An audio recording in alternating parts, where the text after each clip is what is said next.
Michael, you're on the Law Show again. Michael, you Yeah. there? Okay. Yes. All right, so you wanted to buy a property, right? And it was in foreclosure. You gave your lawyer the money to do it, and he screwed up? I did. Yeah. I gave the money to get this property. Time I was waiting to see what happened, like 3 months went by, and I finally went into his office and said, "What's going on? I gave you the money. Where's my property? Where's the deed?" And he basically said that he messed up. I think he gave the money to the other party, but I said, "Well, I want my money back. I don't have a deed. I don't have anything to show that I have this property." And he basically wrote a signed letter saying, I will make you whole within a certain time," which was like 3 or 4 months. So I gave him this time period to try to make me whole. He even wrote it on a piece of paper and signed his name on it.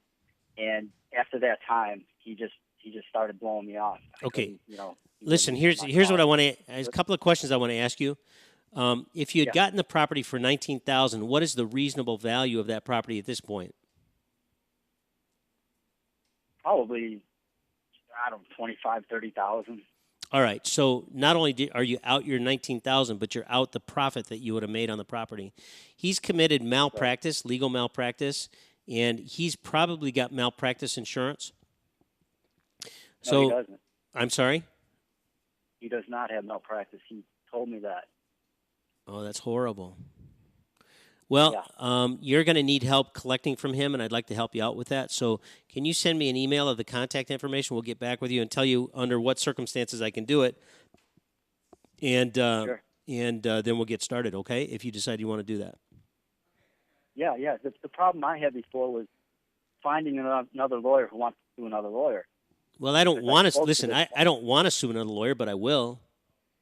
Especially Right, if because I've talked to some of them and they just don't want to do it. So I don't understand what their ethics is in regard to it as far as representing people. I don't think They it's got a sued by another lawyer. I don't think it's a matter of ethics. I think it's a matter of political expediency. But you know what? I'm going to hold lawyers to the same standard that I hold myself. If I mess up, which thank God, knock on wood, I never have, I'm going to take care of my client that I messed up for. So what I'd like you to do is I'd like you to send me an email with all the information and your contact information. I'll get back with you by Monday. Okay. Do you know my email Yeah. address? No, I don't. It's questions@thelawshow.com. Okay. All right? Thank you so much. Thank you. Thanks for calling the Law Show. We're going to continue answering all your legal questions. We're going to talk to Richard now. Richard, you're on the Law Show. Hi. I had a leak in my garage wall, and water was dribbling down the wall, and it was kind of rotting the wood on the wall in the garage. It's only 9 years old. Yep. I called an outfit to come out and take a look at it. They gave me an estimate of $950 to fix the leak, and I paid them half up front, $475. They bent up a new section of fascia, aluminum fascia, that goes right under the eaves on the side of the garage, and they installed that, and I still had the leak in the garage. This was December of last year. Then they proceeded to tell me, well, you know what, it looks like you need a new roof. Your shingles are real poor quality shingles, and I need new slant back vents on the roof of the garage. I got the wrong vents on the roof of the garage. It was too late to do anything in December, and I told them, I said, look, before I enter a new contract with you, let's close out the old contract. I paid you $475. You didn't remove any rotten wood or anything. All he did was nail up some aluminum fascia. Why don't we call that paid in full, and when the weather gets better, we can address the other issue. They said fine. They sent me a letter saying paid in full, amount due $0.00. Now here comes this year.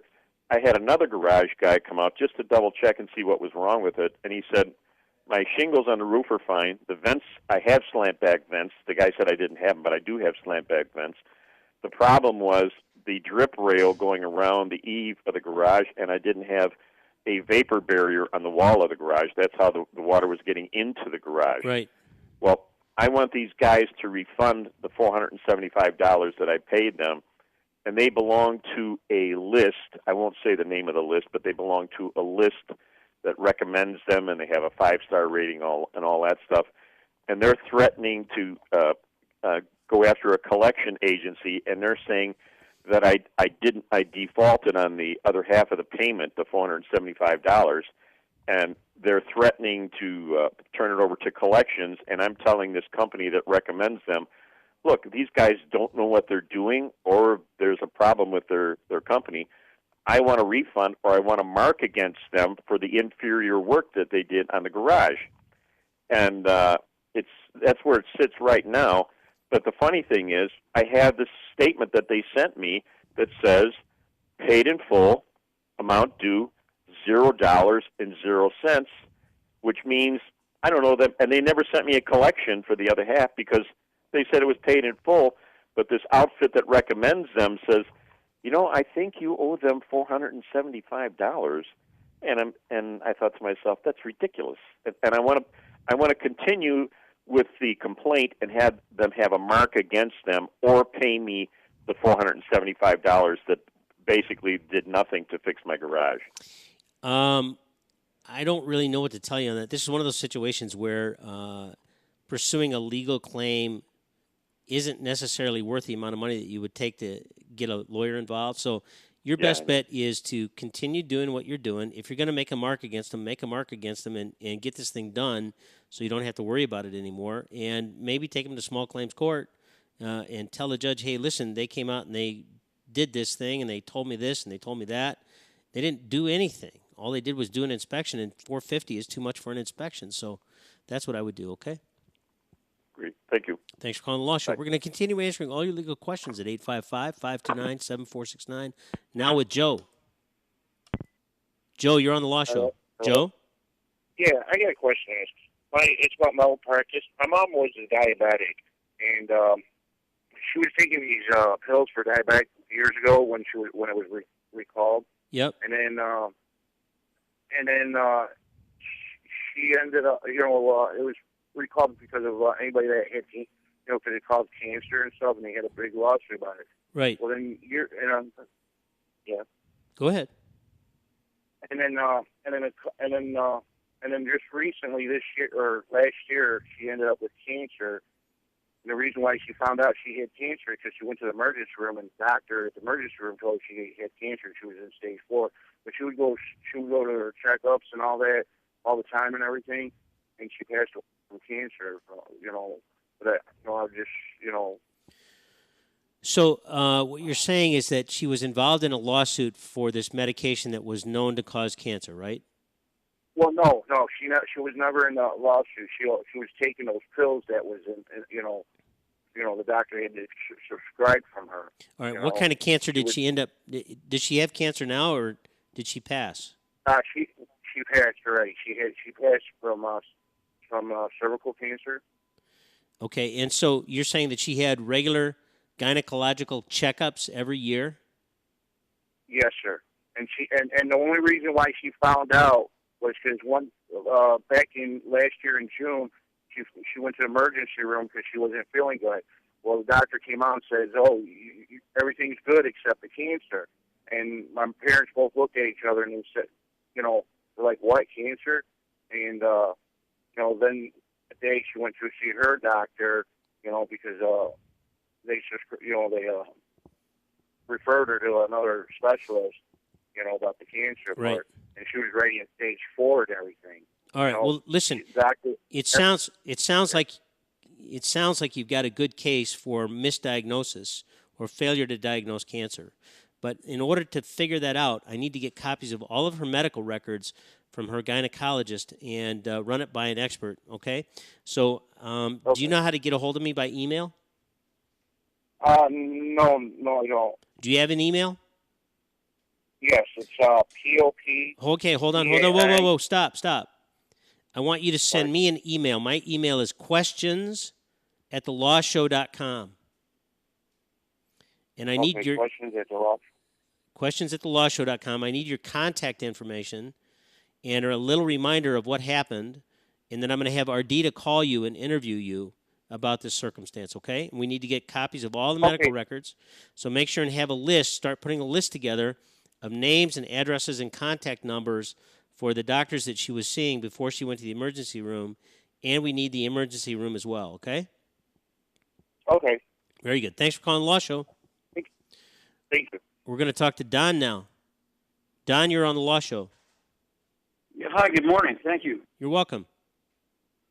We have a situation where I'm a fairly healthy guy. I'm in the 60s, but I work out all the time. And about early last year, I went in for a surgery on my left side.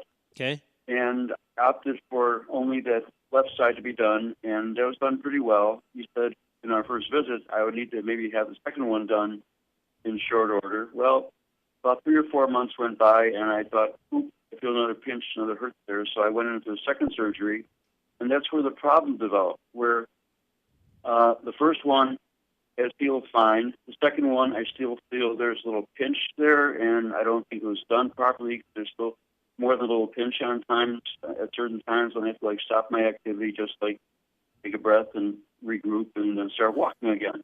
And I still exercise pretty much 4 to 5 evenings a week, but I have to work around that particular part of my body with certain exercises that don't get just directly affecting that area. All right. So what kind of surgery did you have? I tried to see him again. I made a number of phone calls, and they put me off as far as a appointment goes. I went in and finally got an appointment with him, and I sat there for probably 2.5 hours after he took patients before me, and they, I think, probably had appointments scheduled afterwards. So I sort of threw my arms up and sort of discussed and walked out, and they tried contacting me once afterwards to see if I want to come back again, and I didn't want to wait another 2.5 hours to maybe see him or maybe not see him.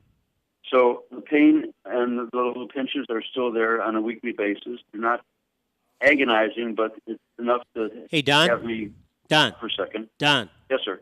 What kind of surgery was it? Hernia. A hernia? Yeah, they were both hernia surgeries. One was the left side. Okay. And the second one, 3 or 4 months later, was the right side.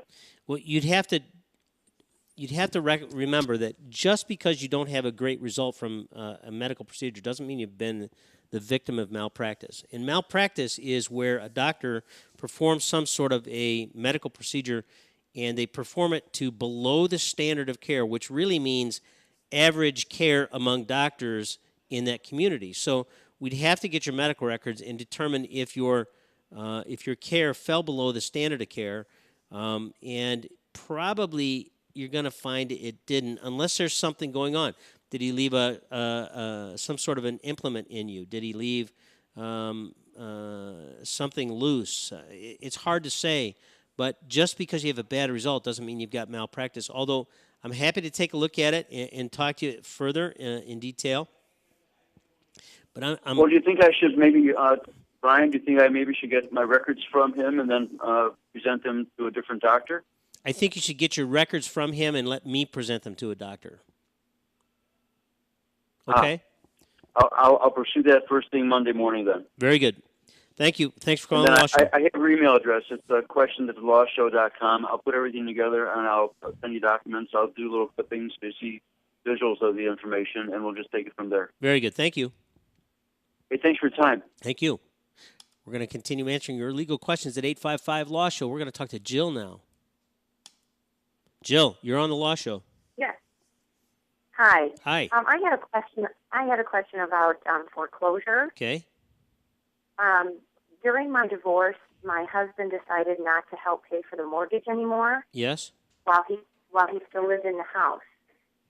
Now, the house hasn't been paid since October of 2011. I am living here with my children. The divorce was filed in May. I was awarded the house. Okay. Now I've been trying for a loan modification since December with City Mortgage, and we're still in the process of turning in my bank statements, my payroll stubs. I've been receiving foreclosure papers. How long ago did you? How long ago did you get the foreclosure papers? I just received them Wednesday night. Okay. But there's no set date. I have a court date for a summons for mediation in October. Right. What you're seeing? I'm just wondering if my ex-husband, even though I have the deed now, he signed off on the house, for all those months that he did not pay, and he was on the deed, he was on the tax bill, but the problem was he wasn't on the mortgage bill. Right. So I'm wondering if the title company messed up, if I have any rights to go after him, since now my credit is ruined. I think, Jill, Yeah. there probably is something that we can do for you. And the thing that they're telling you about the mediation, they want you to go to mediation because it's stacked against homeowners, right? And you're going to end up moving out of your house sooner than you should. And we can probably, by answering that complaint and removing it to the federal court, we can probably get you your loan modification. But it's hard to say. What we do is we start out by looking at your documentation. And if you could, I don't know if you have an ability to scan and email your foreclosure papers. And let me get back with you. How about that? What's that? Fax? Yeah, it's 248. Okay, just a second. 248? 744. Okay. 4440. 4440. Yeah, I can fax you those. How soon can you get those faxed in the next hour? I would have to run it to work and do it. So, So I could. Probably Monday? I could.